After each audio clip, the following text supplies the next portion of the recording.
Fala galera do canal, eu sou Rodolfo Dirac e agora nós vamos dar continuidade ao nosso curso de Introdução ao Processamento Sísmico utilizando o pacote Madagascar. Na aula de hoje a gente vai aprender as opções avançadas do Flow.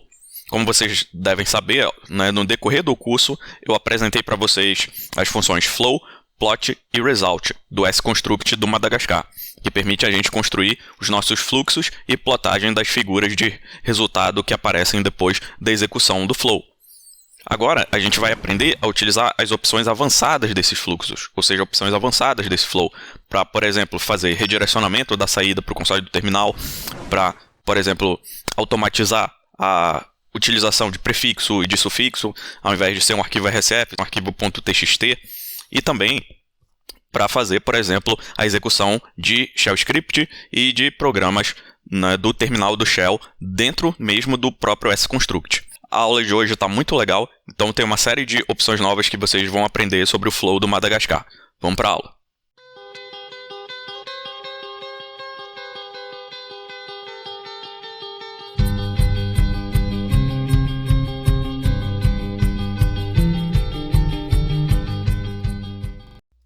Então vamos ver algumas opções avançadas aqui de utilização do Flow no Madagascar.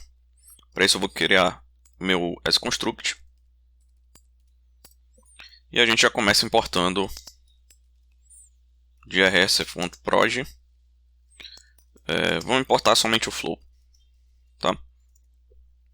E a gente vai criar um flow genérico aqui. Primeiramente, eu vou colocar aqui um arquivo qualquer, vou chamar de output. E eu não vou precisar de nenhum parâmetro aqui para ele. Vamos ver como é que a gente faz para fazer o seguinte. A gente vai somente executar um comando do shell. Eu não quero executar aqui nesse flow um comando do Madagascar. Só aumentar. Como é que a gente faz isso? Para tanto, eu posso utilizar aqui o comando echo. Só esqueci de colocar as aspas simples aqui. Quero utilizar o comando echo. Ele vai exibir a seguinte mensagem na tela para mim. Olá, galera do canal. Somente isso. Vou fechar. Para isso, para eu executar um comando que não é do Madagascar, o Flow ele disponibiliza a opção RSF Flow. O padrão dessa opção é 1. Esse 1 quer dizer para utilizar o default, que é utilizar comandos do Madagascar. Okay? Se eu, ao invés de 1, passar valor 0, ele vai bypassar essa opção padrão aqui. Então ele não vai estar utilizando comandos do Madagascar. Então aqui ele vai utilizar para mim um comando do shell. A próxima opção que eu vou ter que utilizar é a opção stdout. Essa opção, o padrão dela também é 1. Também é 1. O valor stdout igual a 1 significa que a saída vai ser enviada para esse meu arquivo, que é o meu alvo, que é o arquivo output. Para bypassar essa opção, eu posso utilizar outras duas opções, que é 0, e aí ele vai enviar para /dev/null. /dev/null é o que a gente chama de o buraco negro do Linux. É onde vai tudo aquilo que já vai ser deletado por padrão. Então, se você redirecionar alguma coisa para /dev/null, ela já vai ser deletada. Ok? Se eu quiser que isso não seja enviado para o meu arquivo de output, eu utilizo a opção -1. Então, eu quero que isso seja feito utilizando a opção -1, justamente para que essa mensagem seja exibida no console do terminal. Vou sair e salvar aqui do VI. Se eu rodar o meu scons, olha só o que acontece. O scons, ele listou para mim o comando que ele ia executar, que é esse comando echo, olá galera do canal, e ele exibiu para mim a mensagem na tela, ou seja, ele executou esse comando echo. Se eu der um ls aqui, nenhum arquivo foi gerado. Ou seja, aquele meu arquivo de saída, output, não foi gerado durante essa execução. Fica ainda melhor se eu rodar scons -s, no modo silencioso. Ele só exibiu para mim a mensagem. Okay? Que é olá galera do canal. Agora, vamos fazer o seguinte. Vamos redirecionar para o nosso arquivo de saída. Para tanto, basta eu, ao invés de utilizar stdout igual a -1, eu utilizar stdout igual a 1. E aí a saída, né, desse comando echo vai ser redirecionada para o nosso alvo aqui, que é o comando, que é o arquivo output. Vamos sair e salvar aqui do VI e rodar scons de novo. Agora, olha só o que o scons está me dizendo. Está fazendo os alvos, né? E aí ele pega esse comando echo e redireciona para o arquivo de saída, output.rsf. Se eu der um cat nesse arquivo, tá lá a mensagem: olá, galera do canal. Ok? Mas esse arquivo aqui, esse arquivo output.rsf, ele não é um arquivo do Madagascar. Então, para não confundir o usuário aqui do nosso sconstruct, vamos fazer o seguinte: eu quero mudar esse sufixo. Então, ao invés de .rsf, eu quero que deixe claro que se trata de um arquivo .txt, um arquivo de texto qualquer. Vou dar um ls aqui, só remover esse arquivo. Dá um ls de novo. Vou lá no meu sconstruct. E aí, para isso, eu vou utilizar uma outra opção, que é a opção suffix. Então, vou colocar aqui suffix. E aí eu passo uma string para essa opção, que é justamente o valor do meu sufixo. Aqui eu quero .txt. Então, esse aqui vai ser o sufixo do meu alvo, que é justamente o meu arquivo .txt. Vamos fazer isso, então. Sair e salvar, aqui do VI. Dar um ls e rodar scons. O que ele fez agora? Ele fez o mesmo comando echo, agora redirecionado para output.txt.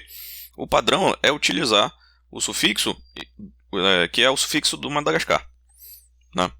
Que é o sufixo do Madagascar, que é .rsf. Mas a gente bypassou isso utilizando o parâmetro do flow, que é o parâmetro suffix. E a gente passou que a gente quer que seja redirecionado para um arquivo .txt. Agora vamos aprender o seguinte: vamos aprender a manusear o sufixo das nossos sources, dos nossos arquivos fonte, né? Ao invés dos nossos alvos. Como é que a gente vai fazer isso? Também é super simples. Vou lá no meu sconstruct e a gente vai colocar outro exemplo aqui abaixo. Eu quero fazer o seguinte agora nesse novo flow. Eu vou utilizar um arquivo qualquer, nome de arquivo qualquer, chamar de output2, e ele vai fazer o seguinte: ele vai pegar simplesmente o arquivo output. E aí eu vou utilizar o comando do shell, que é o comando cat. Esse comando cat ele vai servir para justamente, né, imprimir, fazer o dumping, né, de um determinado arquivo aqui na tela do terminal. Então, vou fechar aqui. E aí eu vou passar rsflow igual a 0, indicando que se trata de um comando do shell, não estou trabalhando com o comando do terminal. E é o seguinte: o meu arquivo de saída, eu também quero que ele seja um arquivo .txt. Então, vou colocar aqui suffix igual .txt. Mas agora eu quero manipular também o meu arquivo output, porque não existe output.rsf. O que existe é output.txt. Para isso, eu passo src underline suffix. E aí eu passo o sufixo do meu arquivo de fonte, meu arquivo de entrada, .txt. Também. Fecho aqui. Vamos fazer o seguinte: ao invés de fazer com que essa saída, né, saia para o arquivo output2, vamos simplesmente fazer o dump desse arquivo no terminal. Primeiramente. Então eu vou colocar aqui stdout, né, esse stdout igual ao valor -1. Não, é o valor -1 para não ter saída nenhuma. Vamos sair e salvar. Vamos rodar primeiro o ls aqui, mostrando que está aqui o nosso arquivo output.txt. Dar um cat nesse arquivo, né? Ele simplesmente tem a mensagem lá: olá, galera do canal. Se eu rodar scons, o que acontece? O scons vai pegar esse arquivo que está up to date, que seria o primeiro flow, vai dizer para mim: olha, já está atualizado, já executei esse primeiro flow e gerei output.txt. Agora eu vou fazer o seguinte: vou executar o segundo flow, que é utilizar como entrada o meu output.txt para o comando cat. E não vai ter saída. A saída é dada aqui no console do terminal. Se eu rodar simplesmente scons -s, ele exibe a mensagem aqui para mim, que está agora vindo do arquivo output.txt. Vamos ir ainda mais longe. Agora eu não quero que essa mensagem saia na tela do terminal. Eu quero que ela saia no arquivo fonte output 2. Para isso, basta a gente tirar o "-1" daqui. Tirei o "-1". E aí a saída agora vai ser redirecionada para output 2. Vou sair e salvar. Rodar scons. Olha só o que ele fez. Esse arquivo output já está atualizado, a gente não precisa mexer. E agora ele pegou como entrada o meu output.txt, rodou o comando cat, que simplesmente imprime aquele arquivo, e depois redirecionou para output2.txt. Se eu der ls, esse output 2 foi gerado aqui, um cat em output 2, tá lá a mensagem. Ok? Essas opções, né, do Flow são opções avançadas que permitem a gente, né, utilizar comandos e estender a funcionalidade do Flow para muito além da execução simplesmente de comandos que estão já estabelecidos no Madagascar. Posso executar, por exemplo, comandos do Shell utilizando essas opções e fazer o redirecionamento. Tentem fazer esse exemplo na máquina de vocês. Qualquer dúvida, deixa aqui nos comentários que eu respondo assim que possível. Por essa aula é só e até a próxima. Seja membro apoiador do canal Geofisicando. Quem é membro apoiador tem acesso a vários benefícios exclusivos. Dá uma olhada no nosso Apoia-se.